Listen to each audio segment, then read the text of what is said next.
Bienvenidas compañeras, compañeros, a esta nueva emisión de Alternativas. Roberto Pizarro, un querido amigo del Ecuador, un querido amigo personal, pero también con una trayectoria muy ilustre por haber sido no solamente de los jóvenes fundadores de la teoría de la dependencia en los años 60, 70, sino que además fue ministro de la concertación de este periodo de transición allá en Chile.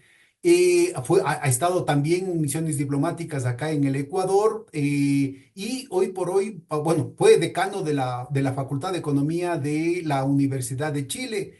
Y hoy por hoy, bueno, un analista político y económico muy agudo de la realidad latinoamericana y de la realidad chilena. Muchas gracias, Roberto, por aceptar la invitación. Muchas gracias a ti, Pedro. Encantado de poder conversar y, bueno, entregar alguna información y análisis a tus contertulios, a tus auditores. Encantado, Pedro. Cuéntanos en esta situación biográfica tuya, tan privilegiada por el hecho de haber estado en dos puntas, ¿no? Hace 50 años, con todas las ilusiones y todos los dolores que significaron en la derrota de la Unidad Popular, y ahora en la pelea por darle contenido y un horizonte de real esperanza a las propuestas progresistas allá en Chile.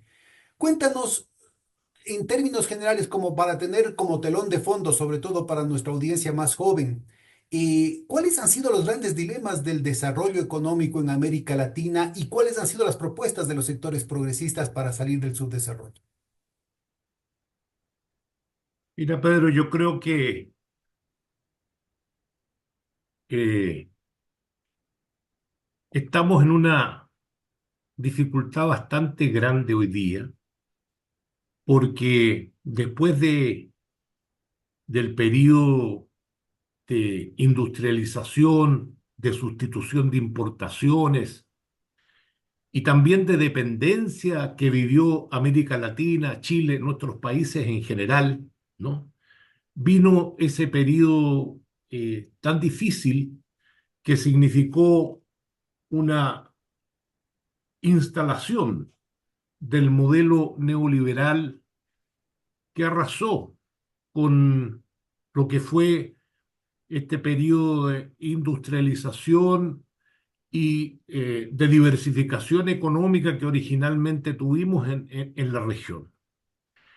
Y efectivamente, durante varios años, desde hace ya casi 40 años, hemos experimentado este modelo neoliberal caracterizado por desigualdades e injusticias bastante profundas, que nosotros lo hemos vivido muy fuertemente en mi país, en Chile.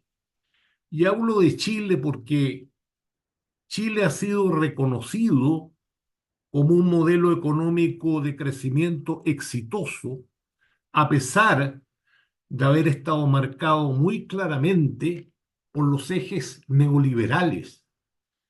En Chile, por eso se habla mucho de que Chile es un país que ha crecido y disminuido la pobreza.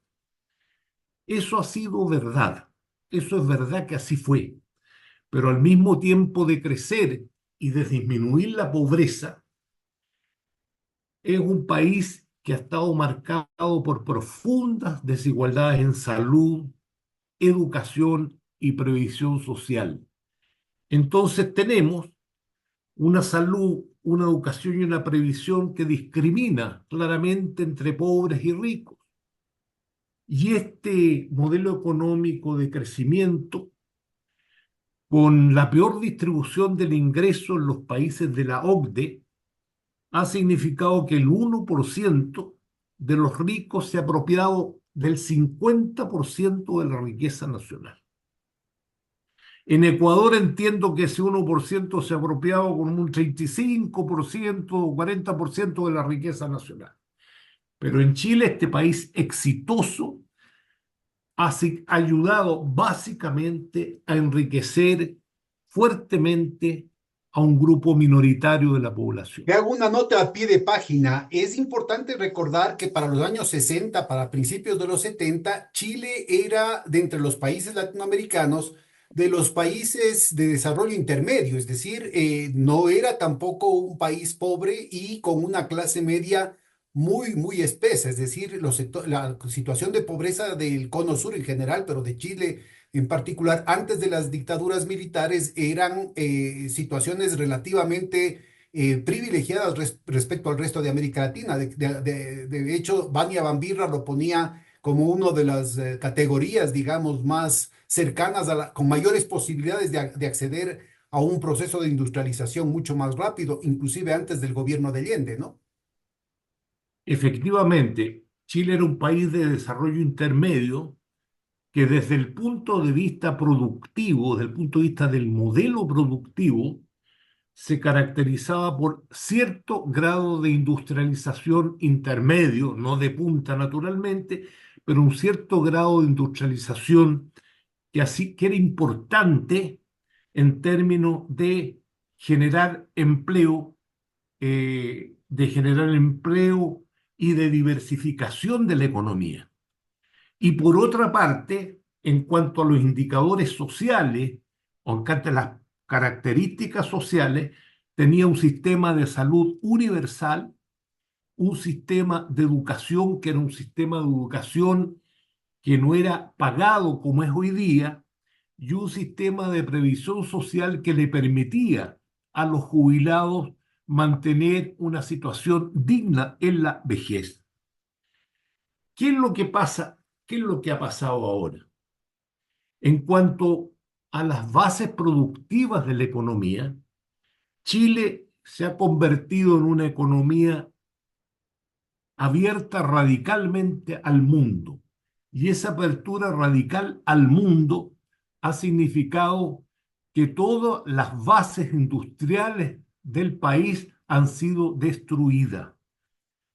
Prácticamente en Chile, los ejes productivos fundamentales, casi únicos, son, están centradas en el extractivismo, básicamente el cobre, la producción forestal, por tanto, la madera, pero no la madera industrializada de transformación, sino que se exportan astillas de madera y la extracción de recursos pesqueros.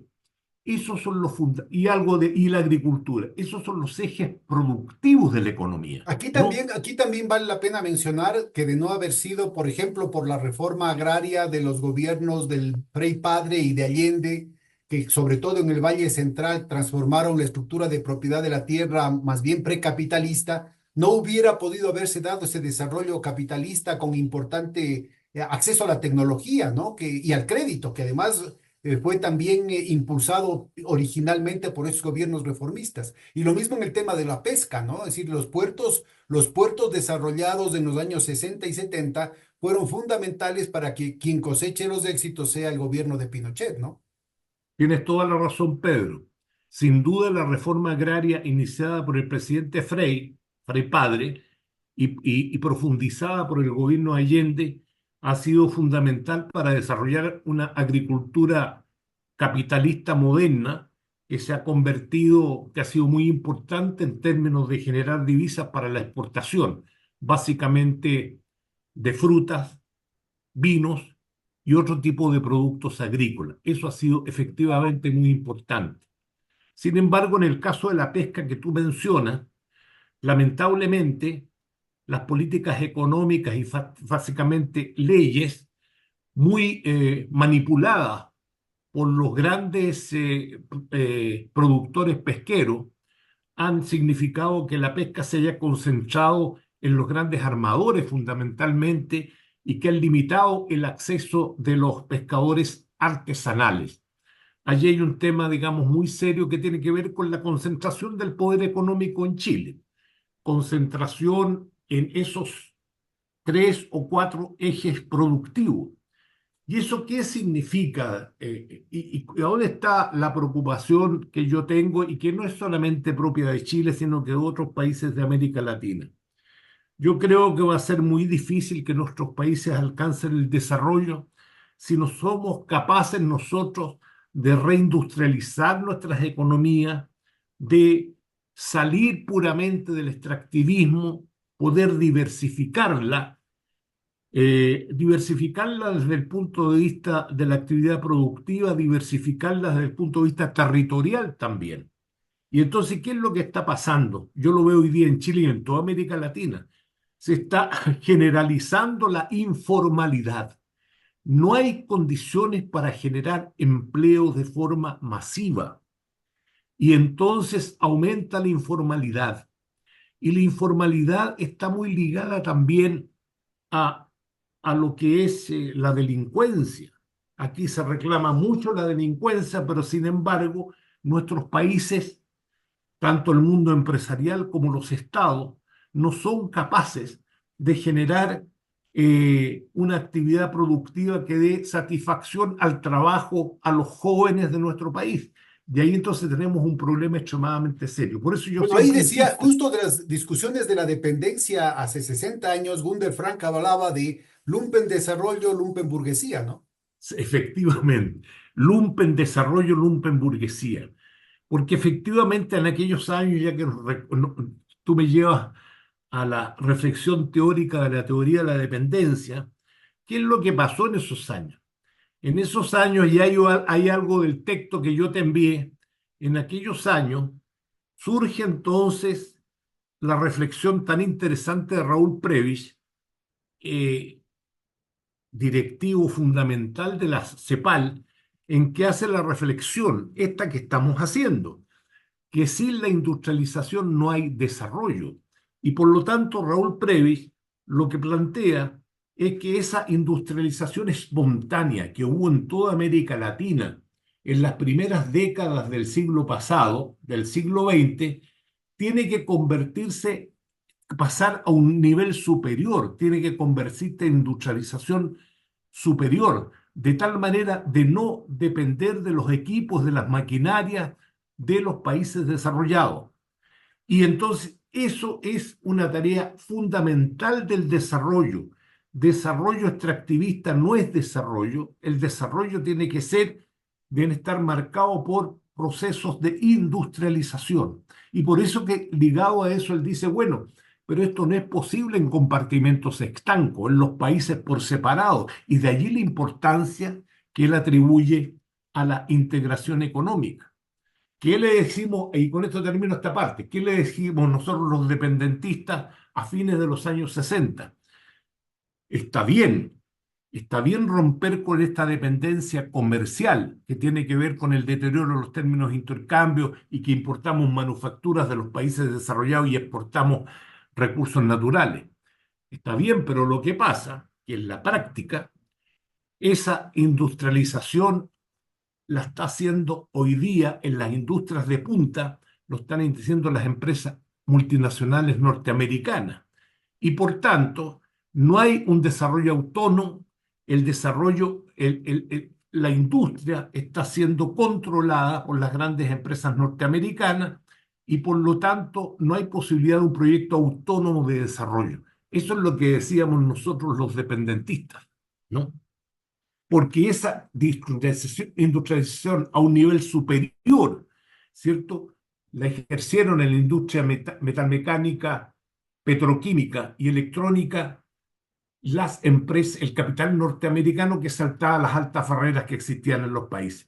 Y por lo tanto, ese proyecto de Previs y de la CEPAL de impulsar un proyecto autónomo de desarrollo no fue posible y lo impulsó básicamente la empresa multinacional. Y de ahí viene la tesis, básicamente, de Teotonio, o sea, que no hay más alternativa que el socialismo para poder impulsar el desarrollo.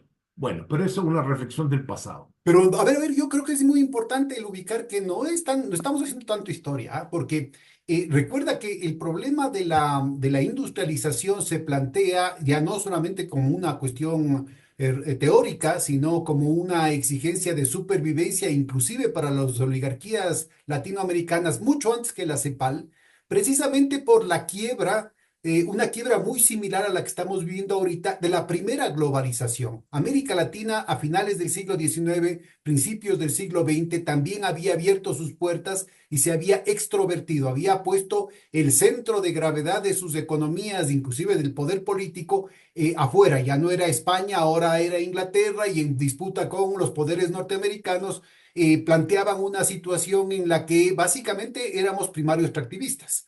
La industrialización se viene porque el centro del imperio quiebra, primero con la Primera Guerra Mundial, pero eso se extiende ya de manera definitiva con la crisis de 1929.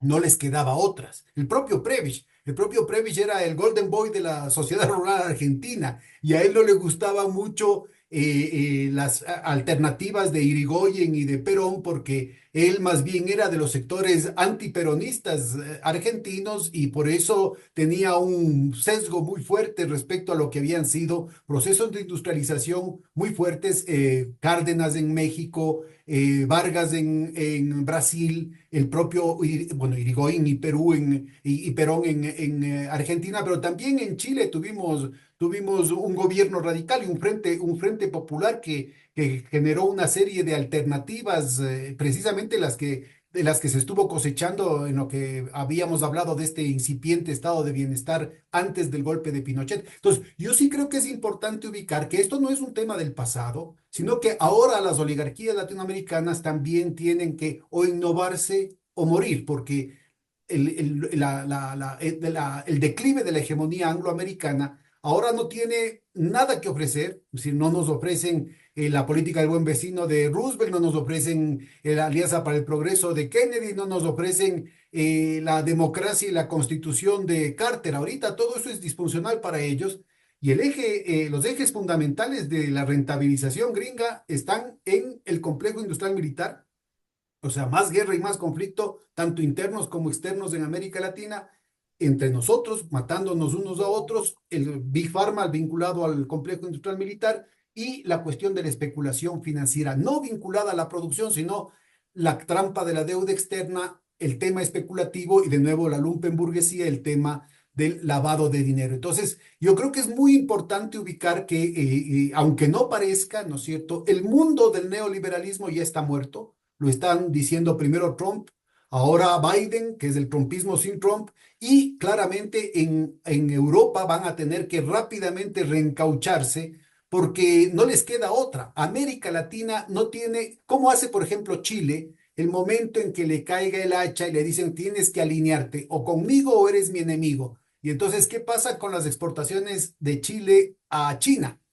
¿Qué pasa con las exportaciones de Chile a otros países que van a caer dentro de la lista de los indeseables, ¿no? De los que no operan de acuerdo al mundo basado en las reglas que ellos ponen. ¿Cómo quedaría la cosa? Entonces tenemos un desafío de la misma magnitud, pero en circunstancias diferentes, ¿no? Comparto íntegramente lo que tú estás señalando. Yo creo que ese es el desafío central de hoy día y creo que no tenemos respuestas. Eh, Efectivamente, Estados Unidos está en un franco retroceso económico, productivo, cultural y moral. Y por otra parte, estamos viendo que China emerge como una potencia eh, increíblemente fuerte, ¿no?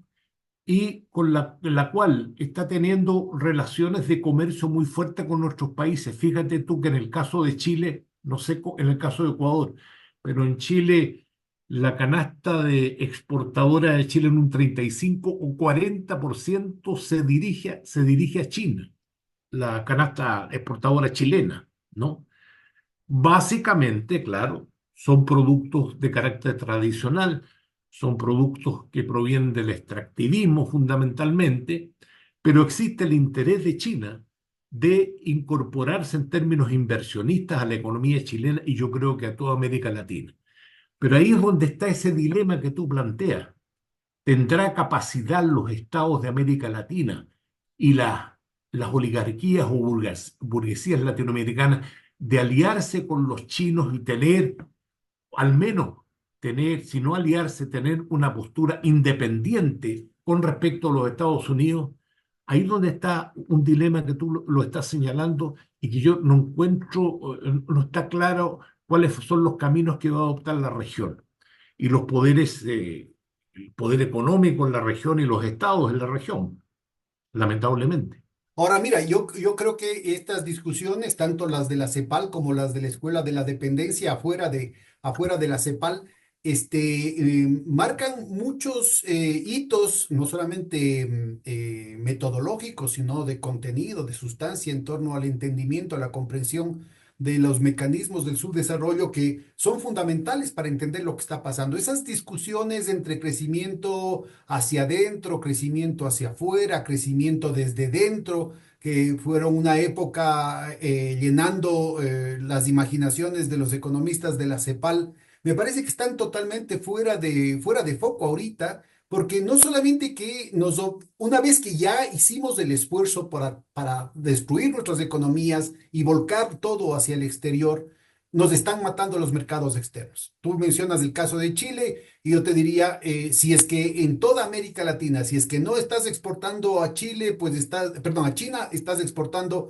a Rusia y ambos están ahorita sancionados y probablemente con próximas guerras. Entonces, el problema es gravísimo porque al mismo tiempo nos imponen políticas neoliberales y eso incluía a los gobiernos progresistas, que es de lo que quisiera hablar ahorita.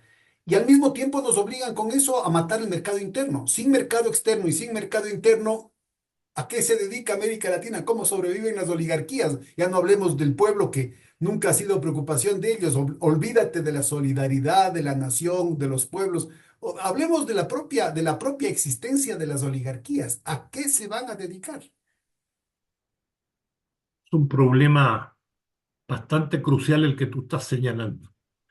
Y cuando tú hablabas, yo estaba pensando en el talento que tuvieron los chinos en este periodo de globalización de los últimos 40 años, en que los chinos le dicen al capitalismo internacional, vengan a invertir a China.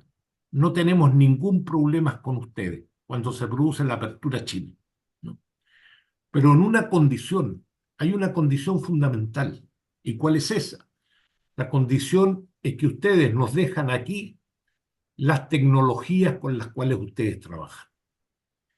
Y ese es un punto muy crucial porque esa incorporación de las tecnologías modernas le han permitido a China desarrollar sus propias tecnologías, desarrollar magníficas universidades y hoy día ser un, uno de los países de mayor producción de tecnología y de patentes a nivel internacional. Tú sabes que China produce un 30 o 40% más de patentes en el mundo hoy día, más que los norteamericanos. Eso que hicieron los chinos, hemos sido incapaces en América Latina de hacerlo. La inversión que nosotros tenemos en ciencia y tecnología, y lo digo esto no, porque tiene que ver con el tema de las oligarquías y los estados latinoamericanos, porque aquí no ha habido ninguna preocupación por invertir en ciencia y tecnología, ninguna Y más bien preocupación. hemos Por- retrocedido, ¿no? Porque en algún momento Argentina tiene dos premios Nobel de medicina, en fin, Así ha es, incursionado en el tema de las ciencias. De la propia CEPAL, Feinsilber o gente cercana a la CEPAL y a la teoría de la dependencia, Oscar Basarsky y otra gente en los años 60 70, hablaron mucho del tema de la desagregación tecnológica. Y sin embargo, no ha habido primero no ha habido un desarrollo teórico de esas líneas, ni siquiera en las universidades, y por otro lado, poco de eso se ha aplicado en el quehacer de la política económica propiamente dicha, ¿no? entonces nos quedamos siempre en lo mismo. ¿Para qué tecnología? ¿Para qué desarrollar tecnología si aceptamos lo que es una economía centrada en las exportaciones de recursos naturales? ¿No? Tú inviertes en ciencia y tecnología precisamente para desplegar una economía en todos los campos de actividad y no solamente en ciertos focos industriales. Esos focos de exportación extractivista sí tienen una cierta modernización tecnológica, pero están exclusivamente concentrados ahí.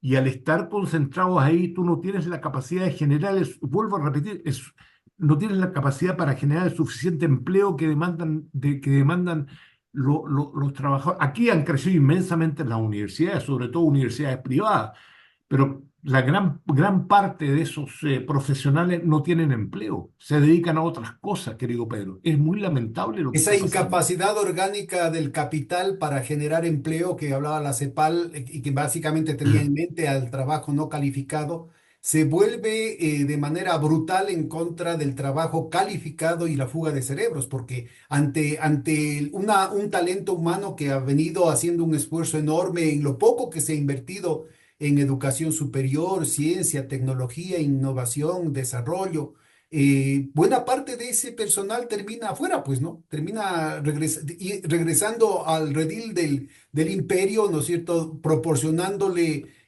mano de obra calificada barata porque no tuvo que incurrir en los costos de calificación, ¿no? Y esto incluye Así es. médicos, ingenieros, cientistas de alto nivel. Claro, entonces tenemos ese problema que yo mencionaba al inicio, que nosotros tenemos un modelo económico en América Latina y particularmente en el caso de Chile, que fue considerado un modelo exitoso, en que se concentró la actividad económica en focos productivos extractivistas y eso ha generado inmensas desigualdades entre trabajadores y dueños del capital. En los territorios, la actividad productiva se concentra solo en determinados territorios. Una economía concentrada que no ofrece empleos y en que crece la informalidad. Y ese modelo productivo es el que fue rechazado. Y vuelvo al inicio que te comentaba, rechazado hace 5 años con el estallido social que nosotros tuvimos en Chile. Porque el estallido social, y es la otra cosa que a mí me importa señalar, Pedro, Claro. ese estallido social no fue de organizaciones políticas eh, instaladas, formalizadas, fue un movimiento espontáneo. Porque ese periodo de 40 años que nosotros hemos vivido desde el término de la dictadura, ese periodo fue administrado por partidos, digamos, tradicionales y que solo lo rompe el movimiento estudiantil, curiosamente. El movimiento estudiantil que se levanta en el 2011, ¿no? Que se levanta protestando porque querían una educación de calidad y una educación gratuita para todos. En el Y que 2011 estaba más centrado en los estudiantes de bachillerato, ¿no? De la secundaria. el 2006 en los estudiantes de bachillerato. Allá. Ese fue la primera explosión, Los pero pingüinos. que los pingüinos que no tiene éxito. Y después viene la otra explosión del 2011 y esa explosión del 2011 es que se organiza dirigida por estos jóvenes que hoy día gobiernan el país y que explota el 2019 y explota también por el movimiento estudiantil. Fíjate que curiosamente a partir del alza de los precios del metro, el alza de los precios de la movilización, pero rápidamente que los muchachos saltan las barreras del metro, nosotros no pagamos, dicen, pero rápidamente esa movilización estudiantil se extendió a los más variados sectores, a las mujeres, a los trabajadores de la salud, los críticos del sistema jubilatorio, medioambientalistas, y se convierte la movilización social en una movilización multitudinaria, un estallido curiosamente frente al cual el presidente Piñera dijo, esto es muy interesante porque es propio de la clase dominante, estamos en guerra contra un enemigo poderoso, contra un enemigo implacable, ¿no? Él pensaba que había algo detrás. Incluso la esposa del presidente conversando con una amiga, se detectó esto, no sé si tú lo escuchaste, que habían llegado los alienígenas a cambiarlo todo. Eso es, Bueno, pero ese nivel de desesperación se oyó, más bien dicho, se expresó en una radicalización de la derecha, ¿no? Los partidos tradicionales de la derecha, Renovación Nacional, el UDI, fueron desplazados por constituciones mucho más fascistas, más abiertamente violentistas, ¿no? efectivamente, hoy día en el Parlamento, hace un año atrás, a los 50 años de conmemoración del golpe de Estado, la derecha en el propio Parlamento eh, no valora, no firma, no reconoce un rechazo a ese golpe de Estado y a la dictadura militar, de tal manera que lo avala, que lo respalda. Hay un proceso de radicalización de la derecha y lamentablemente la izquierda está en pañales, está bastante perpleja.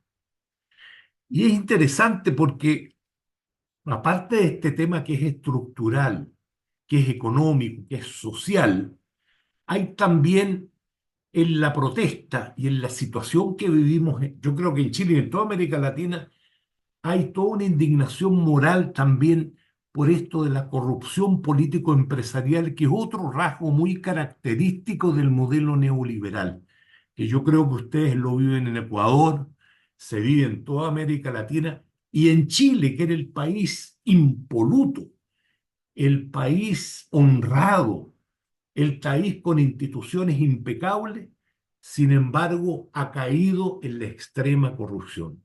Fíjate tú que se ha capturado en estos 40 años para los directorios de las grandes empresas y para los bancos a exministros, a exdirigentes de la izquierda tradicional.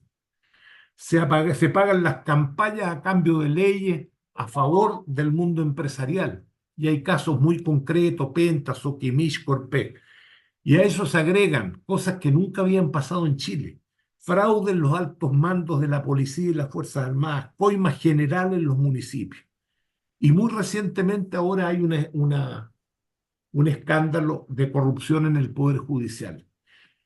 Cosas que no sucedían en Chile hace 20, 10 años atrás, ahora están sucediendo y yo creo que eso está íntimamente ligado al modelo de injusticias y desigualdades que vive el país. El individualismo, el término de los proyectos colectivos, junto con generar desigualdad e injusticia, está generando procesos de corrupción generalizada con trampas, con engaños de todo tipo que están ligados al modelo neoliberal, ¿no? Cuéntanos, a propósito de esto que mencionabas, que la izquierda está en pañales, cuéntanos, ¿qué hizo de bueno la concertación? ¿Qué está haciendo de bueno el gobierno? ¿Y cómo hace la derecha para capitalizar y crecer en el marco de esos elementos que parecerían auspiciosos para los sectores progresistas? Bueno, lo que hizo la concertación en el proceso de transición a la democracia es bueno favorecer, intentar que las libertades públicas fundamentales, digamos, funcionaran. Se avanzó en lo que es libertades culturales, divorcio, diversidad sexual, etcétera. Y hubo efectivamente crecimiento económico con disminución de la pobreza. Pero fíjate tú que ha sucedido lo siguiente. Ese crecimiento económico fue muy vigoroso gracias a capitales extranjeros que vinieron que, que tomaron, que Chile era un país muy reconocido. Fue muy valorado Salvador Allende y fue muy valorado el proceso de transición. Eso significó que muchos capitalistas, ¿no?, entusiasmados con el proceso de transición, llegaran a Chile, desarrollaran actividades económicas, etcétera. Y efectivamente hubo un crecimiento económico notable en los 10 primeros años, con una tasa media de crecimiento del 7%. Pero como no se hizo ciencia y tecnología, como no se avanzó en igualdades en la educación, como no hubo integración social, ¿qué es lo que pasó? La tasa de crecimiento empezó a decaer. En la segunda década, del 2000 al 2010, la tasa de crecimiento fue un 4%. En la tercera década, del 10.000 al 20, la tasa de crecimiento el 2%, y hoy día estamos con una tasa media de crecimiento del 1%. Es decir, ¿no? Hubo un cierto dinamismo, pero que no se aprovechó ni para integración social ni para diversificar la estructura económica del país. Bueno, entonces lo bueno está, bueno, y disminuyó la pobreza, como te decía, de un 40% que existía en la época de Pinochet. Hoy día tenemos una pobreza de un 7 o un 8%. Habría que ver en qué estamos ahora porque han habido muchos problemas, pero es una pobreza que efectivamente es una pobreza baja, pero es una pobreza baja, pero teniendo muy presente que los sectores pobres tienen muchas dificultades para acceder a una salud decente. Para ir a un hospital tienes que hacer unas colas infernales, unas filas infernales para que puedas obtener una operación. En segundo lugar, si eres pobre, tú no puedes ir a un centro educacional básico o universitario que sea de calidad. Y entonces, ¿qué es lo que pasa? ¿Quiénes van a las buenas escuelas y a las buenas universidades? Los hijos de la clase dominante, los hijos del poder económico y el poder político. Entonces el sistema se va reproduciendo, la clase dominante se va reproduciendo. Y en tercer lugar, las jubilaciones en este país son mucho más bajas que las jubilaciones en Ecuador. La jubilación en este país del sistema este privado de las famosas AFP es de $250 A ver, mensuales. aquí hagamos un paréntesis para después que continúes con la presentación, porque aquí están haciendo todo lo posible, han intentado durante décadas, poniendo como ejemplo a Chile, al Chile del hermano del presidente Piñera, ¿no es cierto?, con la reforma pensional para la capitalización individual, ¿no es cierto?, diciendo que todo lo demás es estatismo, es ineficiente, es corrupción, con todos los epítetos que plantean. Pero nadie te cuenta esto, ¿no? Que en realidad no solamente que las pensiones son bajas, sino que si no se cubre el mínimo de las pensiones por parte de las aseguradoras privadas, quien tiene que cubrir la diferencia es el Estado. Y eso es lo que pasó con el gobierno de Bachelet, pues no que las AFPs habían invertido en el exterior. Yo recuerdo, por si acaso les doy la referencia, el informe de la Superintendencia de AFPs de Chile de diciembre del 2008, que decía claramente que habían perdido más del 50% de su capital social. O sea que los ahorros de los chilenos volaron por haber invertido en las bolsas de valores del exterior. Y en lugar de que el gobierno reduzca los niveles de exposición, al contrario, para ver si recuperaban la pérdida, seguían subiendo del 25 al 30, al 35, al 45% en la posibilidad de que se utilicen los ahorros pensionales y sacándolos al exterior en momentos en los que las bolsas internacionales estaban cayendo. Entonces yo creo que es muy importante ubicar que los personeros, los dueños de las AFPs gozaron el momento que había que colectar, pero el momento en que había que pagar las pensiones, pues lo que se llama la tasa de reposición era mucho más baja, ¿no es cierto? El último salario que recibía un empleado activo era 2 o 3 veces más alto que la primera pensión que recibía del fondo pensional y en buena parte cubierta por el Estado. Entonces es privatizar las ganancias y socializar las pérdidas, ¿no? Que no vaya a cometer ese profundo error el gobierno del Ecuador, el pueblo ecuatoriano y sus instituciones. Lo peor que ha, Están queriendo quebrarle al IES precisamente para que no quede otra alternativa que privatizar los fondos pensionales. Esa es la verdadera. es lo peor que puede pasar. Está probado en el país después, cuando se inicia este proceso con el hermano del presidente Piñera, con José Piñera, él le dijo al país de que las jubilaciones iban a ser iguales al último sueldo que iban a ganar los trabajadores. Y en realidad ha sido la cuarta, la quinta, la sexta parte ha sido una cosa insólita. Los trabajadores no pueden vivir con eso, con esa jubilación. La media, Pedro, son $250 mensuales, la media. Qué bárbaro. Y esto significó, como tú bien lo señalabas, que durante el gobierno de la presidenta Bachelet hubo que utilizar un sistema estatal paralelo para aquellos que tenían estas pensiones extremadamente bajas o aquellos que no tenían ninguna pensión, porque aquí hay un otro problema que es estructural. El problema estructural, que si tú haces una cotización individual, tienes que tener trabajo de por vida. Y hoy día el sistema económico neoliberal que nosotros vivimos, con una estructura productiva precaria, no es capaz de generar empleo para todo el mundo.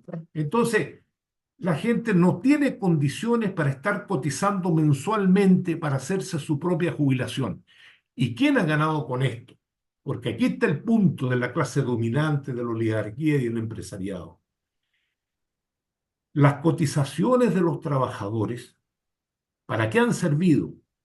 Son de un nivel, el PIB de Chile es más o menos 300.000 millones.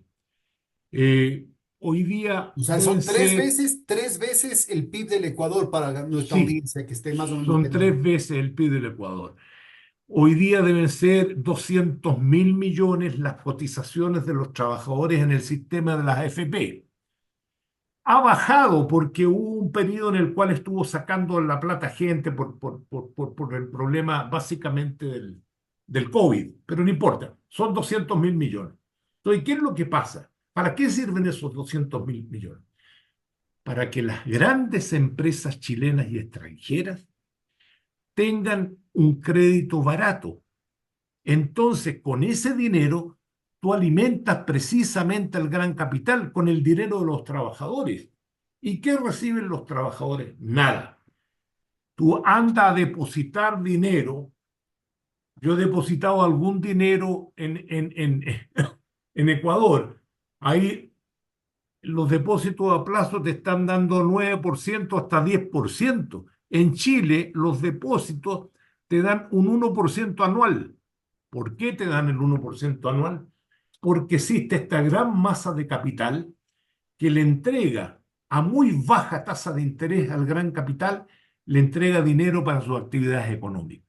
Por lo tanto, que el pueblo del Ecuador, sus instituciones no vayan a cometer el error de meterse a este sistema que ha sido un sistema infame, realmente doloroso para los ancianos de mi país, Mira, verdaderamente. mira, y lo están haciendo, están poniendo dinamita, como dice Milei, de manera muy franca, ¿no? Meterse al Estado para bombardearlo, para dinamitarlo por dentro. Lo están haciendo con Sí, el IES, inclusive con el banco del IES, que no tiene plata para pagar el seguro de salud, que no tiene plata para atender sus hospitales, inclusive enfermedades catastróficas como el tema que requieren diálisis, por ejemplo. Hay un número de muertos, de muertes que podían haberse evitado. Es una cosa realmente macabra lo que está pasando, el nivel de inhumanidad de parte del gobierno y sus personeros. Y al mismo tiempo, en el año pasado se decretó que 1.500 millones, una parte muy significativa para el tamaño de la economía ecuatoriana,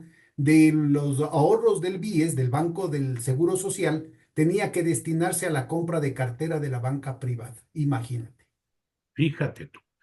Entonces, Bueno, ya están haciendo 10.000 mecanismos, ¿no es cierto?, para igualarse, porque el ejemplo sigue siendo el modelo de José Piñera generado durante la dictadura de Pinochet. Y aquí y en todas partes del mundo, ¿no? Eso es lo que quieren llevar precisamente porque significa poner a disposición del gran capital una cantidad de ahorros significativa para seguir especulando. que es ahorro de los trabajadores, eso es lo curioso. Y las trabajadoras no reciben nada a cambio de eso.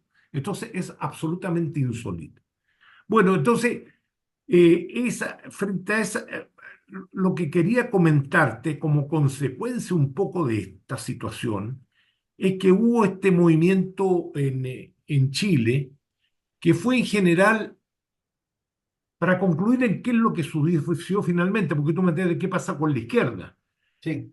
El movimiento fue un movimiento espontáneo, fue un movimiento en que masas inmensas de personas en las calles, sin cartelones de organizaciones políticas, ¿no? Protestaban por, protestaban por el modelo económico, protestaban, hacían demandas sociales, etcétera, sobre estos temas, educación, salud, etcétera. Fue un movimiento en general pacífico, pero sí hubo actos de violencia. Hubo algunos actos de violencia, porque es natural que en estas situaciones se produzca, porque hay mucha rabia, hay mucho resentimiento contra este modelo de justicia Y a veces y había contra la infiltrados, ¿no? que Provocadores. había infiltrado, había provocadores y también una violencia represiva del Estado que fue brutal. Heridos, muertos, cientos de personas que perdieron la vista con bombas Bueno, lacrimógenas. fíjate, esta es una tecnología que han utilizado los sionistas en contra del pueblo palestino, de apuntar a los ojos con bombas lacrimógenas, y nos quieren comer el cuento porque lo mismo sucedió más o menos, tuvimos estallidos sociales en octubre del 2019 en Ecuador, en Colombia, y aplicaron la misma tecnología y las disculpas de los ministros de gobierno, obviamente asesorados por gente del Mossad, fue un accidente.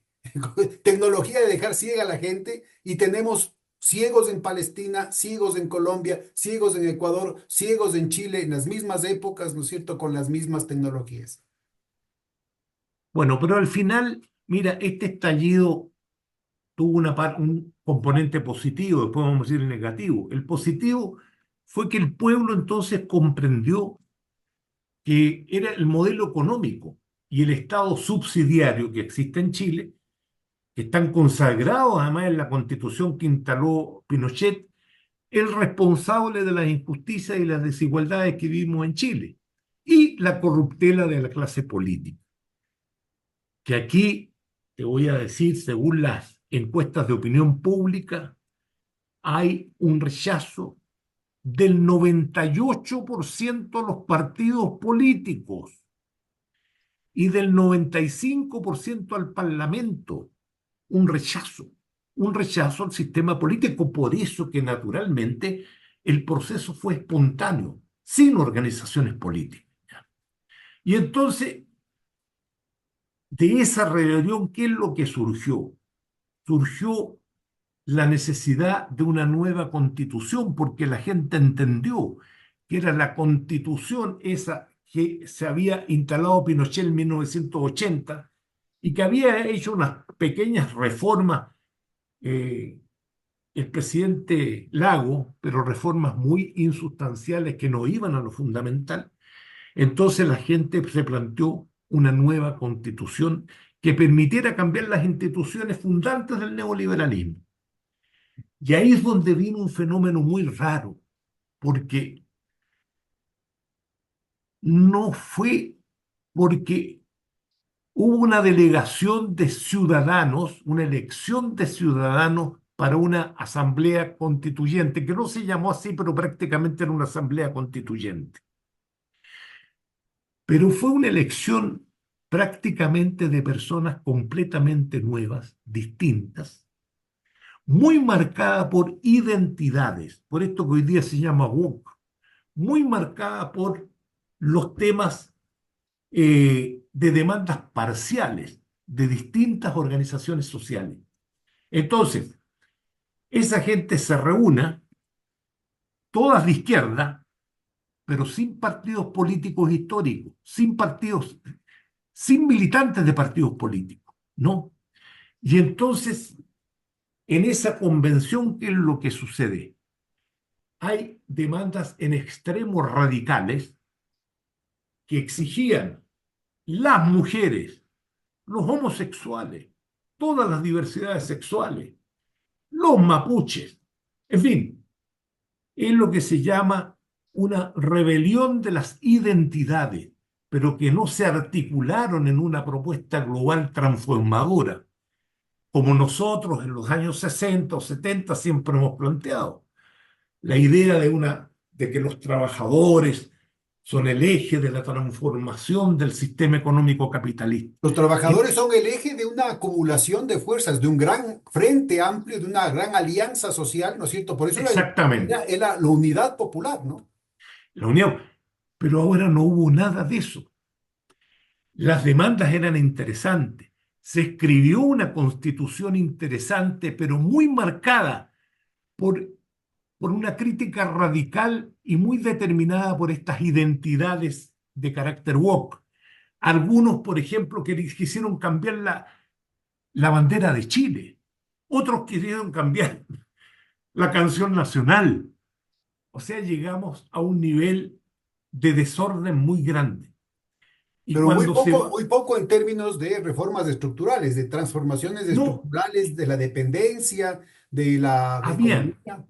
habían también, fíjate, habían, pero lo identitario estaba marcando mucho, marcó mucho el texto de esa constitución que yo te la puedo enviar en cualquier momento. Lo marcó mucho el texto, marcó el texto.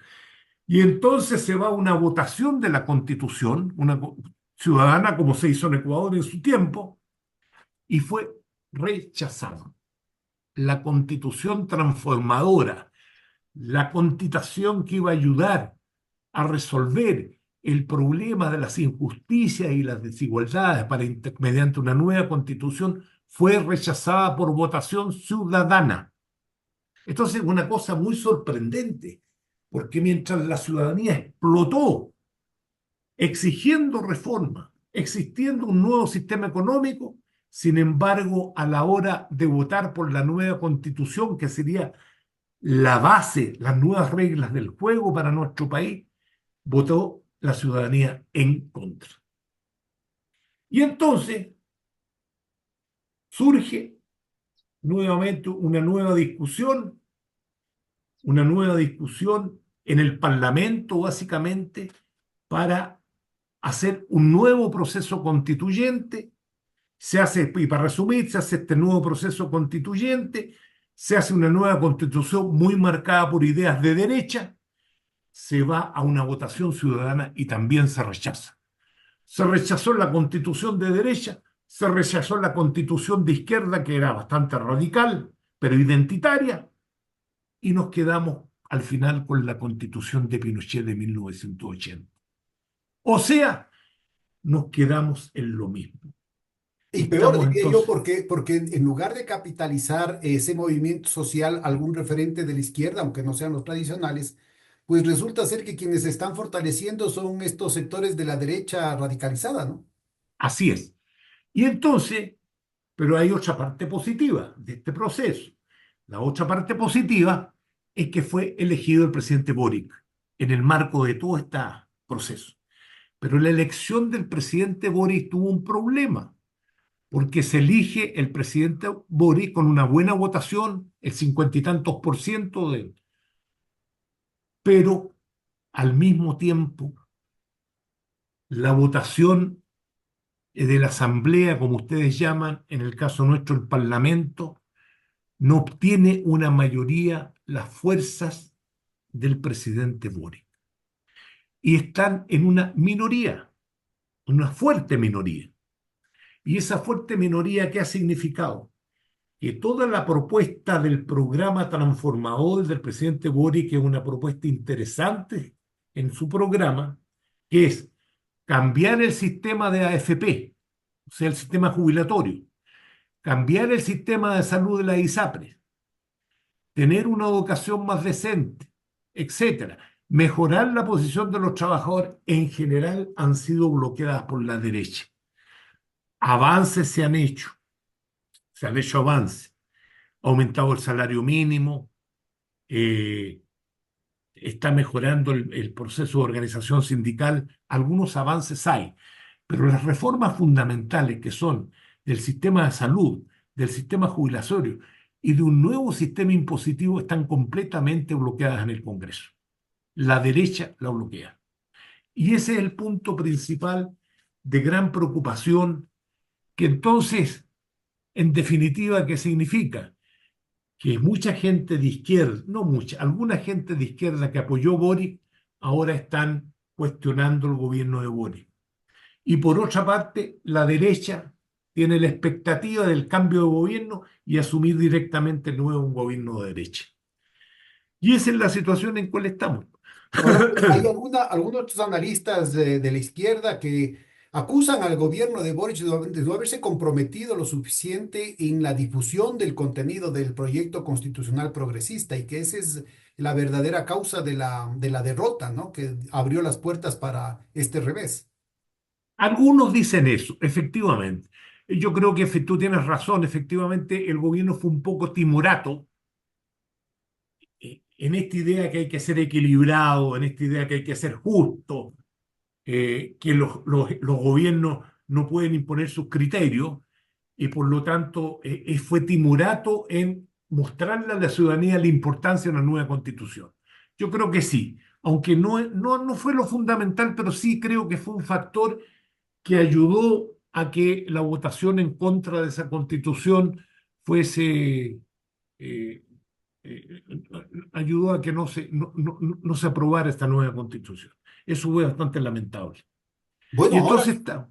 que Mm, vemos más o menos cómo están las fuerzas, digamos, del Estado, de la izquierda en general, ubiquemos las distintas fuerzas de la izquierda, cómo se están proyectando. Decías, están en pañales. ¿Te refieres a todo el espectro político? Porque recordemos que dentro de la concertación, creo que solo al final, con algunas reformas de Bachelet, pudo entrar el Partido Comunista, por ejemplo. Pero dentro de la sí, izquierda, ¿no es cierto? Hay otras, hay distintas ramas que, inclusive dentro del Partido Socialista, expresaron su oposición, su cuestionamiento a buena parte de las políticas de la concertación mucho más temprano que eso. Entonces, luego tenemos la nueva izquierda, digamos, que básicamente son los partidos que están alrededor de Boric y que capitalizan la movilización del 2019 y como estabas mencionando, inclusive ahí estas nuevas fuerzas que están brotando, aunque algunos personajes son ya de edad, que estarían planteando una alternativa por otro lado. ¿Cómo estás sí. ubicando ese mapa? La nueva izquierda que nace con distintas pequeñas organizaciones se ha aglutinado y muy recientemente se ha formado lo que se denomina el Frente Amplio.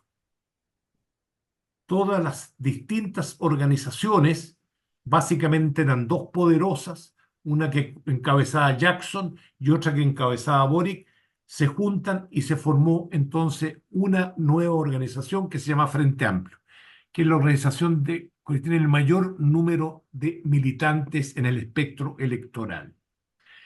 Junto a ella está al lado del gobierno el Partido Comunista, como tú bien has señalado. Esas son las fuerzas básicamente del gobierno. Hay otros pequeños partidos, pero esas son las fuerzas fundamentales, el Frente Amplio y el Partido Comunista. Y por otra parte, como había señalado yo al inicio de nuestra conversación, sectores de la concertación están apoyando al gobierno. Tuvieron reticencias y críticas al principio, pero al final decidieron apoyar.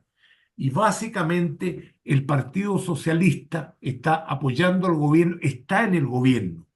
Tiene de hecho el Ministerio del Interior, que es muy importante, tiene el Ministerio de Relaciones Exteriores, que también es importante.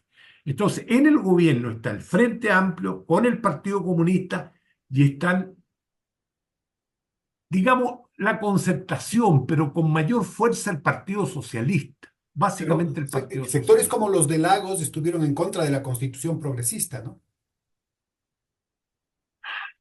Sí, no completamente, ellos se dividieron. Varios, sí, tienes razón, algunos personeros del grupo de Lagos votaron en contra de la Constitución y agitaron contra la Constitución. Tú estás muy bien informado, Pedro. Es verdad, eso es Y verdad. Es verdad. otra fuerza importante de la concertación histórica, la democracia cristiana, me comentabas antes de empezar la La grabación, democracia había cristiana se dividido. dividió, está prácticamente extinguida. Ese partido que fue tan importante a comienzos de los 60, que dio origen al presidente Frei, y que tuvo arrasó, fue una fuerza muy potente, hoy día prácticamente es inexistente. Hay un pequeño sector que es la dirección del partido básicamente, que no está en el gobierno, pero apoya al gobierno, apoya en las leyes, tiene como un apoyo crítico al gobierno. Eso es por el lado del campo, llamémoslo, progresista. Por el lado de la derecha, tú tienes, tú tienes dos alas. Una, la tradicional, que fue parte de la transición, que básicamente el que apoyó a Piñera en sus dos gobiernos, eh, tiene esa fuerza, y por otra parte, una fuerza que se radicalizó hacia la derecha, dirigida por un señor Kast. Este señor es de extrema derecha, fascista, que, eh, que sacó una buena votación electoral, que fue a la segunda vuelta con el presidente Boric. Y ellos están entonces en la oposición, pero están más en la extrema derecha, ¿no? ¿Qué pasa Que, con es, UDI y que Renovación Nacional? se llaman republicanos. República. UDI, Renovación Nacional y otro partido pequeño, UDI, Renovación Nacional y un partido pequeño, están en lo que se llama Chile Vamos, que es la izquierda histórica que La participó en la derecha, transición, la la derecha derecha histórica, histórica. perdón, la derecha histórica participó en la... Y luego entonces un grupo de derecha que se cinde, que coincide con Trump, que coincide con Bolsonaro, que está en esas ideas contra Naciones Unidas, la típica, y que tiene una cierta fuerza electoral, ¿no? Que se llaman republicanos, partido republicano se denomina. Pero Katz, que Y es el dirigente, viene del riñón de la democracia cristiana, decías. no, viene del riñón de la derecha, de la Ah, de la UDI, derecha, o ya. sea, Pero de la tiene un derecha sector de más. la democracia cristiana que le apoya. Tiene un sector de la democracia cristiana histórica que le apoya, que se llama Unión Social Cristiana, ¿sí? Se Bueno, divide, ¿sí? vamos viendo ahora en el otro lado, es decir, más allá de las expresiones políticas que tiene la derecha que ofrecer. Vamos ubicando las condiciones estructurales de la oligarquía chilena, lo que estábamos hablando hace un momentito, que es el mismo dilema de toda la oligarquía latinoamericana.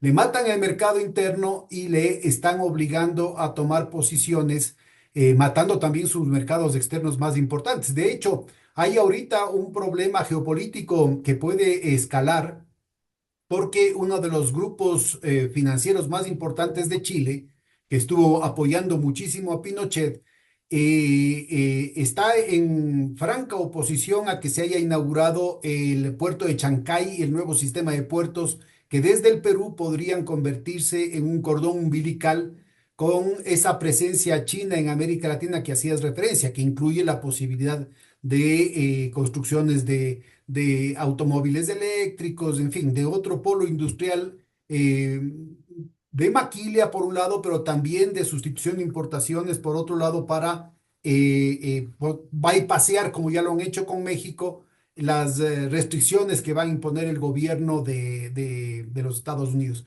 Hay sectores que plantean poner como bandera de lucha el puerto de San Antonio en Chile, ahora sí con apoyo estatal, ¿no es cierto? Ya se olvidaron del tema de la empresa privada y del libre mercado, ahora sí con apoyo estatal están utilizando, ¿no es cierto?, una alineación a partir de los puertos chilenos y el puerto de San Antonio para competir con esta alternativa que podría darse a través de la conexión Brasil-Perú. Podría darse otra que venga del Atlántico acá a través de Argentina, Paraguay y Chile, ¿no?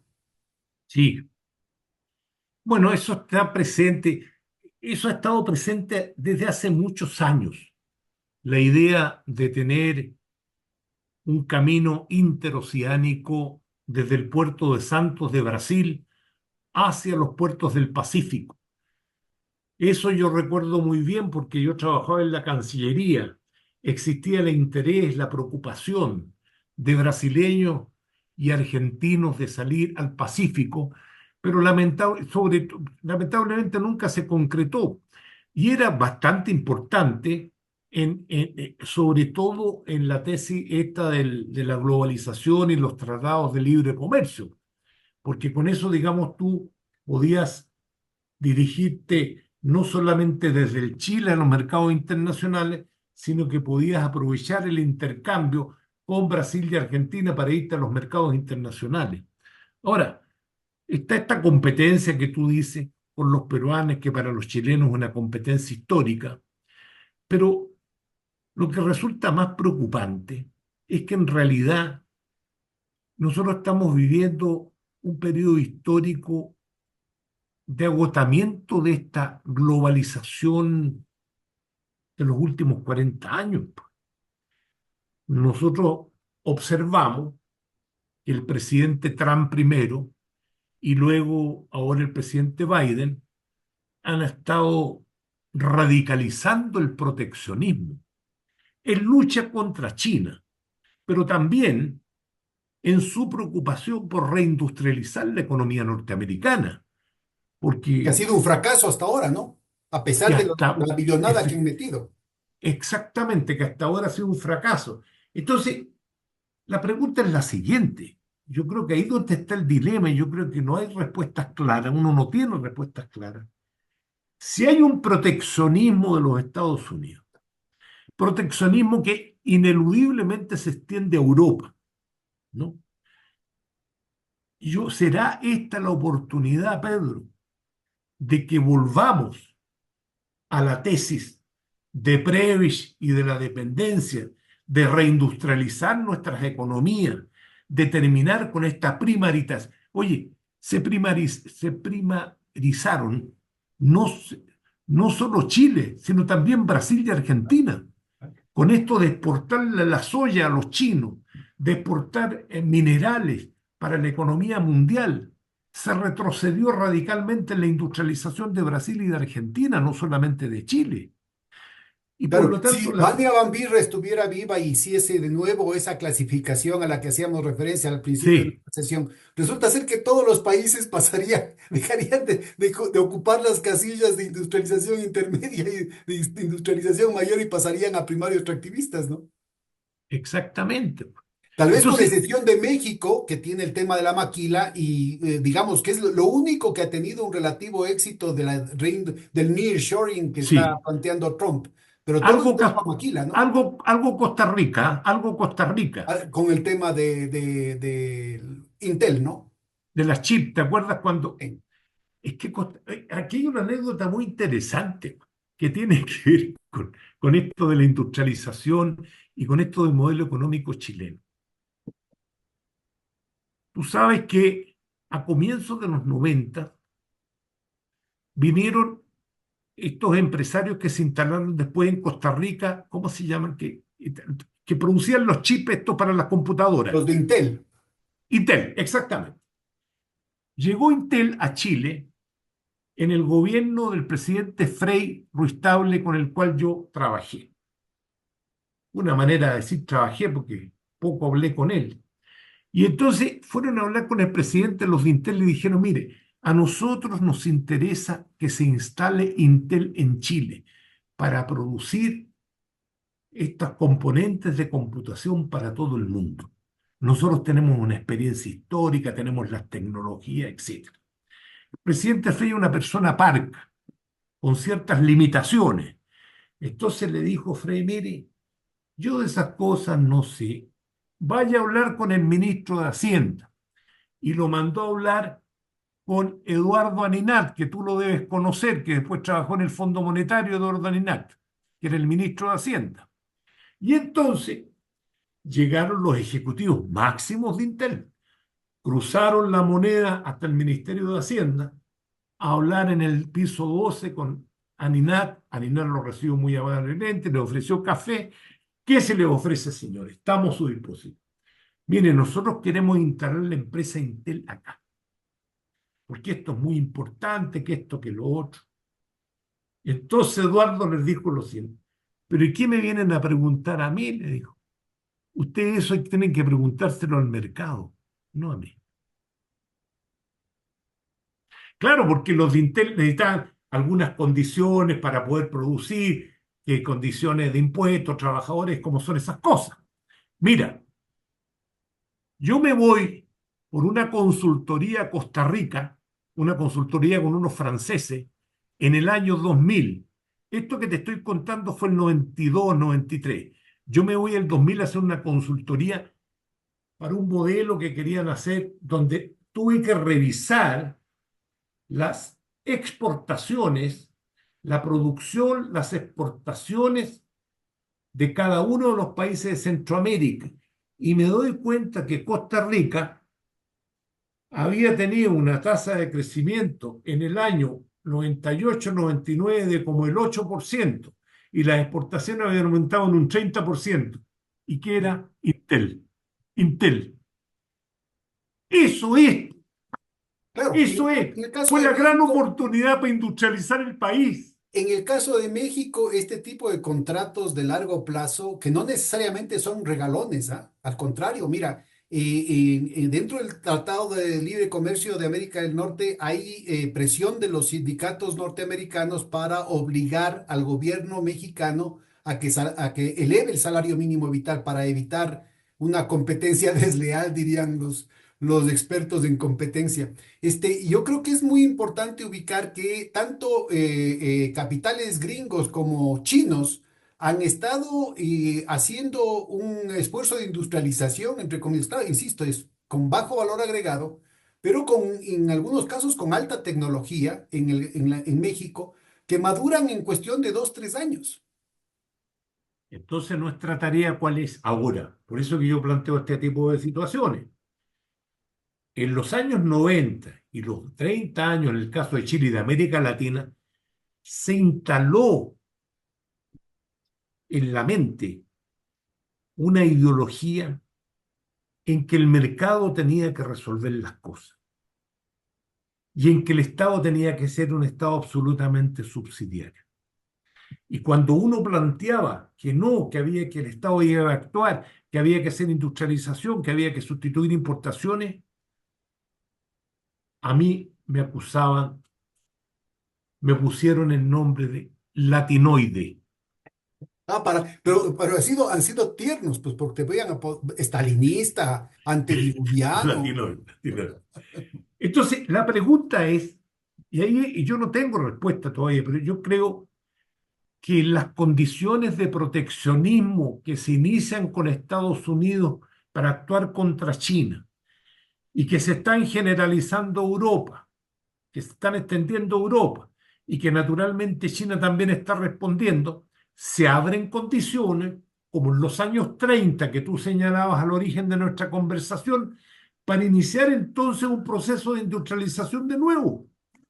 Y Hay más que aún iniciar, cuando ahora las tecnologías flexibles son mucho más proclives para exacto, otro tipo de escala, otro tipo de adecuación, digamos, al tamaño de nuestros mercados, que podrían ser muy, muy adecuados para poder empeñarse en procesos de integración latinoamericana, porque inclusive en esas condiciones de escala reducida o de fragmentación del proceso productivo, el tamaño de cada uno de nuestros países, del mercado de cada uno de nuestros países es muy chiquito y necesita de la escala latinoamericana, ¿no? exactamente. Entonces nosotros podíamos iniciar el proceso de industrialización y extenderlo entonces a políticas de complementación con países de la región.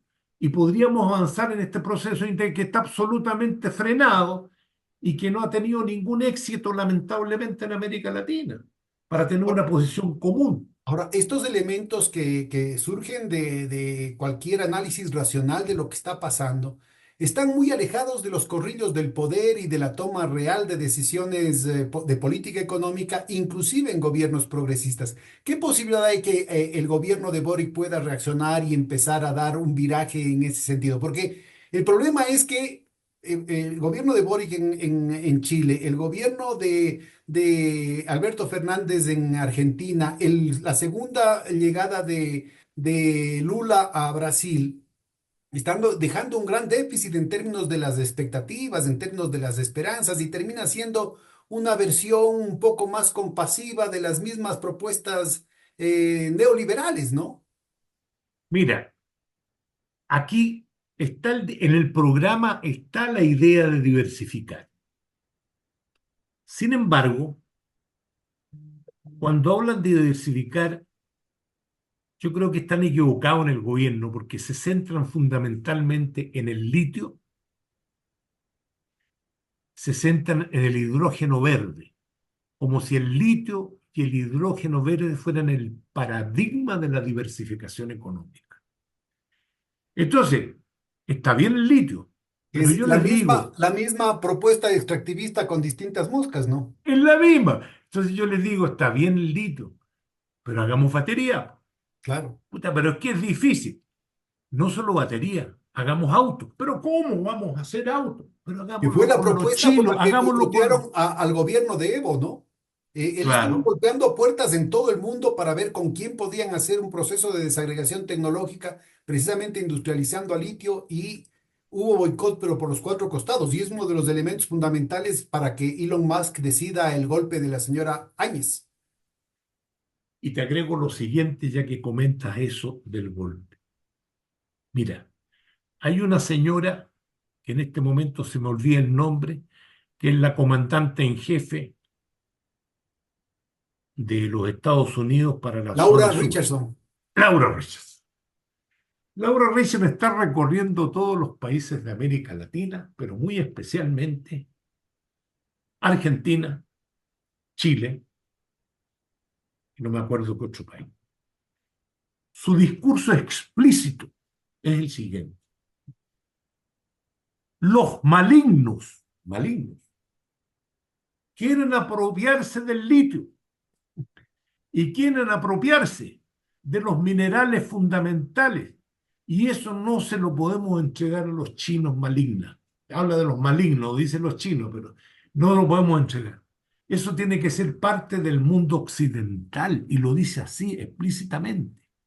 Entonces, el discurso ahora de los Estados Unidos y de Europa también, porque vino esta señora que dirigía, esta señora que la cambiaron ahora, que también vino con ese mismo proyecto, y obligaron a firmar un memorándum a Fernández, y trataron y también creo que lo firmaron aquí los chilenos, un memorándum que habla de las materias primas fundamentales, las priorizadas que son el litio y el cobre, y otras que son fundamentales, y obligaron a firmar ese memorándum. Y esa sería la prioridad en el relacionamiento económico. Entonces, tú pasaste de los tratados de libre comercio con todas las limitaciones de los tratados, pero hemos llegado a este extremo que ahora ya no son los tratados de libre comercio, porque ahora ya no hay libre comercio, sino que hay proteccionismo, pero te obligan a firmar memorándum de entendimiento que te obligan a priorizar tus exportaciones de recursos naturales a los Estados Unidos y Europa. No sé si has visto ese documento, velo, el documento. Son Mira, memorándum de yo, entendimiento. yo creo que este es un tema fundamental en el proceso de redefiniciones mundiales, porque eso nos va a venir encima y muy rápidamente, ¿no? Es decir, así como pasó en el 1929, yo creo que con más gravedad, porque la amenaza de guerra está ahí presente, es decir, y de la alineación, que nos obliguen a alinearnos. Entonces, en una guerra fría en la que ya no pueden decir, ah, es que son los malignos del comunismo, ahora solo pueden decir, porque más capitalista que la China popular le veo bien difícil, pues. O sea, Claro, claro. les ha ganado el juego en su propio terreno, ¿no? Es Así que es, ya no puede decirse que aquí hay un debate ideológico, aquí lo que hay es simplemente racismo, es decir, los chinos no tienen derecho a industrializarse porque tienen los ojos rasgados. Y lo mismo sería así con el es, caso, sí, era el clash de las civilizaciones que decía Samuel Huntington, ¿no? Que así también es, los latinoamericanos también somos parte del espectro de los enemigos, porque somos católicos, porque, en fin, cualquier pretexto es válido para que nos declaren enemigos. Entonces, eso es muy importante ubicar porque Obama, el buenito de Obama, premio Nobel, fue el que activó, el que reactivó luego de más de 40 años de estar, perdón, más de 50 años de estar inactivo, 52 años de estar inactivo, la cuarta flota que correspondía a América Latina. Entonces, ¿cómo así América Latina se convierte en una amenaza a la seguridad nacional de los Estados Unidos, Roberto? ¿Qué nos depara el destino? ¿Qué es lo que se nos viene encima? ¿Qué es lo que está detrás de estas visitas de la señora Laura Richardson? entonces, nuestra tarea, y yo no sé cómo hacerla, cómo articularla, es concentrar nuestros esfuerzos intelectuales en modelos de desarrollo. Así como la CEPAL se preocupó en su momento, que después la CEPAL se puso globalizadora y se entregó, digamos, a esta ideología neoliberal durante 30 años. Ahora está retomando la CEPAL nuevamente el pensamiento original. Pero Eso con Alicia, ¿no? Ahora parece que otra vez están regresándose. sí, vamos, están en eso. Pero bueno, algo, hay algunos avances por ahí. Y lo que hizo la dependencia Yo creo que ese es el desafío intelectual y de política pública que nosotros tenemos, Pedro. ¿Dónde vamos a hacer eso? Si esa es la preocupación. Claro. Y eso tendría como que hacerlo, tener de Bueno, base yo tengo acuerdo Ecuador y articular. de nuestras conversaciones respecto a los proyectos del Banco del Sur, ¿no? Uno de los proyectos fundamentales era justamente la recuperación de una política continental de defensa de los recursos naturales, precisamente avanzando en el tema de innovación, ciencia, tecnología y desarrollo de valor agregado. El tema del Fundamental. litio claramente estuvo planteado como parte del proyecto energético latinoamericano. Entonces, aquí tenemos una cantidad de elementos muy importantes porque solamente entre los países latinoamericanos podrían estar ahorita constituyendo el equivalente a la OPEP en el caso del litio.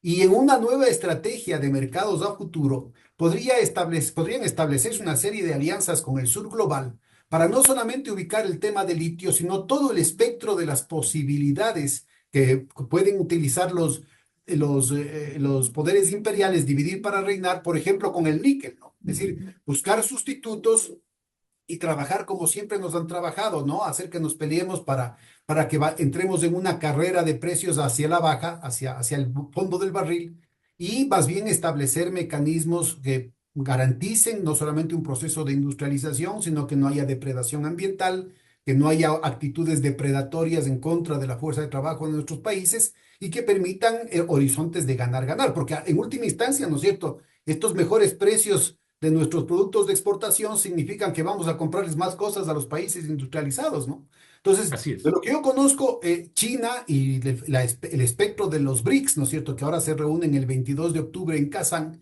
plantean algo similar a esto, dentro de lo heterogéneo que es la composición de los actores principales de los BRICS. Están planteando una alternativa que abrirían las puertas para una recuperación en ese sentido. El problema fundamental es que, como bien estás mencionando, ¿no es cierto?, con una advertencia militar, porque no viene el secretario de Estado, no viene el secretario de Comercio de los Estados Unidos, no viene el vicepresidente, no vienen los embajadores, viene una militar, ¿no? Y le Sí. ponen, con enfoque de género, le ponen a una generala, a que venga a sacar la pistola y ponernos no necesariamente en la sien, en otra parte del cuerpo, parece que le están poniendo la pistola diciéndonos a ver si es que les venden a alguien más. Bueno, el problema es que los gringos no van a poder comprarnos. Ya ha quedado evidente. Ya ha quedado evidente el asunto de que no pueden ni siquiera recuperar la industrialización en aquellas áreas de punta donde tienen capacidades. El Así es. resto de la desindustrialización significa que la capacidad real de importar materias primas, incluyendo el litio, es muy limitada. De hecho, Así es. el carro eléctrico lo está haciendo Elon Musk en otras partes del China. mundo. No lo está en China. Todo China. Y si ya tienen programado, el Pentágono tiene programado una guerrita contra China en el 2027. Lo único que les está haciendo falta es cómo les echan la culpa a los chinos, como ya lo hicieron con los rusos. Entonces, ¿cuál va a ser el futuro de América Latina? ¿A quién vendemos? Pero tenemos un problema que no lo has mencionado, mi querido Pedro. Nosotros perdimos la gran oportunidad del auge económico, del auge político, del progresismo de la década del 2000. En vez de aprovecharla en esta dirección que tú estás planteando, agudizamos el modelo productor de recursos naturales y nos dedicamos a producir soya, Claro. ¿no? No fuimos capaces, Lula no fue capaz y Argentina no fue capaz de generar una articulación en los países. Menos ahora, po. Tenemos un Milei que está completamente loco, desenfrenado. Y para no Tenemos, mencionarte Novoa, ¿no? tenemos no, por otra parte, tenemos Perú que no sirve para nada. Tenemos una pelea infernal entre Evo y Arce. Tenemos un desastre que es Venezuela. Entonces, estamos con problemas y por lo tanto el accionar integracionista tiene que ser tomado con pinza y solo 3 países pueden dirigir, 4 países pueden trabajar en eso. México, Brasil, Colombia y Chile. Y a partir de ahí hacer un esfuerzo que esperemos más adelante se integre el resto de la región. Y tú como diplomático, en cambio, ¿cómo ves esa posibilidad? O sea, en términos lógicos, así parece. En términos lógicos, además no les queda otra. No les queda otra porque en cada uno de estos países el éxito de los gobiernos dentro de las restricciones que impondría este meternos en vereda por parte de los Estados Unidos de disciplinar su patio trasero le significa el condenarse al fracaso, como ya ha significado el fracaso, por ejemplo, el gobierno progresista de Alberto Fernández, ¿no? Y como Sí, probablemente pueda ser los resultados electorales de un Chile en el que vuelven a crearse las condiciones del estallido, como mencionas en un reciente artículo vos mismo, o mm, el tema de un Lula que ya tuvo una primera jalada de orejas terrible con las elecciones municipales de la semana anterior. Entonces, ¿cómo ves tú la posibilidad de que se pueda avanzar por el lado diplomático en evitar que sigan los presidentes mandándose al diablo, inclusive atacando la embajada de México en Quito? Imagínate, ya cuál es el nivel al que han llegado, los insultos, el mal ánimo, ¿no es cierto?, frente a lo que fue el esfuerzo, inclusive se declaró América Latina un continente de paz, tanto por la UNASUR como por CELAC. Ahora parece ser que las fuerzas están caminando en el sentido totalmente contrario, ¿no? así es. Yo creo que está oscuro, estamos en una muy difícil situación, está todo verde. Yo creo que hay ¿Qué que, mecanismos diplomáticos verías tú viables como para avanzar algo en ese sentido, en términos oficiales? yo no veo todavía mecanismos diplomáticos, yo creo que tiene que haber un trabajo informal, ¿no? De cuando digo un trabajo informal, de algún liderazgo que sea reconocido, por ejemplo, de- a mí, mira, por ejemplo, yo tengo un amigo que tiene vínculos con el presidente Lula, que es el Emir Sader, por ejemplo. ¿Lo ubicas, Emir? Claro. Antes era el Marco Aurelio, pero el Marco Aurelio falleció. Marco Aurelio, por ejemplo, hizo un trabajo diplomático, a pesar de no estar en la Cancillería, sino que estar en plan alto, que mejoró sustancialmente las relaciones que se habían roto, se habían deteriorado entre Chile y Brasil. Yo creo que hay que hacer un trabajo así de informalidad, ¿cierto? Ujú. Pedro Páez, que conoce a los amigos argentinos, que conoce a los venezolanos, cómo avanzamos por ahí. Es decir, son personas que tienen eh, una cierta historia política y de conocimiento de los asuntos de América Latina y que aman América Latina y que pueden establecer informalmente vínculos con Petro, con Lula, bueno, acá es más fácil, con los chilenos, etcétera. Pero yo veo primero ese trabajo informal, ¿no? De esto que estamos conversando, reproducirlo al nivel de las instituciones, conversando con los presidentes o con las personas cercanas a los presidentes para vender estas ideas que estamos planteando. Ahora, Formar esta observación que tú mencionas y esta falta de viabilidades en lo inmediato, al menos canales regulares, nos aboca a otro tema, ¿no? Que es la gran falencia, el gran déficit que tuvimos en las décadas pasadas, que pudiera haberse constituido en una ventana de oportunidad histórica, que es la academia, los intelectuales, los movimientos ese, sociales. ese es Fíjate, nuestro la problema. efervescencia de hace 50, 60, 70 años, ¿no? La teoría de la dependencia, la CEPAL, la teología de la liberación, la filosofía de la liberación, la antropología del oprimido, la pedagogía del oprimido. Es decir, tenías un movimiento en todos los ámbitos, ¿no es cierto?, generando propuestas que en muchos casos llegaron al mundo entero, la Así literatura es, latinoamericana, así la es, cultura. Ahora tienes un nivel de colonización mental tan grave y así una es, pusilanimidad de los intelectuales, de los economistas de la izquierda, ¿no es cierto? Fíjate lo que está frente a la época de Marco Aurelio y de César Amorín. Ahora Lula, desandando todo lo que conversamos respecto a la nueva arquitectura financiera, está planteando un banco central y una moneda como el euro, que se la copie aquí en América Latina, porque lo único que vale es lo que dicen los gringos, ¿no? Entonces, estamos fregados, o sea, si se empieza así, estamos fritos. ¿Cómo hacer para impulsar el debate, para impulsar el desarrollo de iniciativas para impulsar el desarrollo frontal de teorías críticas frente a una circunstancia histórica que se nos viene encima, Roberto. Por eso yo creo que el trabajo intelectual es fundamental y en la dirección que tú estás señalando, porque los temas que están de moda no hablan de esto que estamos hablando nosotros. Los temas de moda son el tema de las mujeres, el tema de moda del medioambientalismo, que también son temas muy importantes, pero no están articulados para hacer una propuesta de transformación global. Ese es el punto. No están en una teoría como la que tuvo Prebisch, una teoría como tuvo el dependentismo, una teoría de la transformación en el marco de la nueva realidad económica y política internacional. Eso no se observa aquí en América Latina.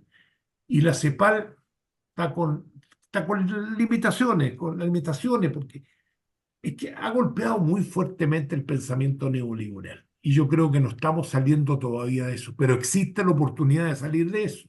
Y por lo tanto hay que concentrarse en la idea de formar equipos de trabajo para armar una nueva concepción sobre el desarrollo, que no va a ser exactamente igual como la de los 60 o 70, pero esa es la tarea, una concepción del desarrollo, una concepción de la transformación, una concepción de la independencia nacional, una concepción de la integración. Esa es la tarea, y una tarea intelectual primero. Yo creo que es intelectual, tenemos que trabajar ese tema. Ahora, en ese ámbito, modestamente, este canal está a disposición. Si tienes amigos, vos mismo, yo te comprometería para otra sesión en la que nos pongamos a discutir temas más teóricos, ¿no? De cuál sería la herencia, visto desde el siglo XXI, desde esta altura del siglo XXI, de lo que fue la CEPAL, la teoría de la dependencia y toda la discusión de esos años, inclusive la experiencia del proceso chileno mismo, ¿no? Entonces, yo creo que es muy importante el poder y avanzar en nuevos campos. Es decir, ustedes tuvieron a Matelar, ¿no? Que se planteaba el tema, todo el tema de la Cultural. disputa comunicativa. Tenían en el tema en el tema de la tecnología, en la situación de la visión de Allende, de tener un control cibernético de las comunicaciones para generar un socialismo participativo en el que las decisiones puedan tomarse en tiempo real, con una planificación ¿Y verdaderamente desde las bases. eso cómo lo sabes tú? Ah, porque que había que estudiar, pues hombre, había que estudiar. Chile está en nuestro Eso es corazón, muy hermano. específico, Y eso es muy Allende no es específico. chileno, es nuestro hermano, es de toda América Sí, Latina. y yo estoy de acuerdo Bueno, con eso. Así es. hombre, unas palabras finales para cerrar esta sesión y con la invitación abierta. Si tienes propuestas, podemos organizar conversatorios, en fin. Yo creo que hay una buena cantidad de gente que poco a poco nos está oyendo y tragarse hora y media de este tipo de conversaciones es verdaderamente porque están ansiosos de tener información y formación estratégica. Yo me pongo a tus órdenes. Unas palabras finales para cerrar la sesión, hermano. Muchas gracias, Pedro, por la invitación. Yo creo que ha sido muy interesante. Hemos aprendido mucho de esta conversación y yo creo que tenemos muchas tareas pendientes, en particular la que recién señalábamos, de que tenemos que concentrar nuestros esfuerzos en una nueva propuesta sobre el desarrollo de América Latina para salir del empantanamiento en el cual nosotros estamos y desde luego avanzar coordinadamente con otros países de la región en este proceso y realmente hacer realidad esa integración latinoamericana que ha estado pendiente lamentablemente en nuestros países. Muchas gracias, Pedro, a ti y a tus auditores. Muchas gracias, hombre. Un gran abrazo. Un gran abrazo.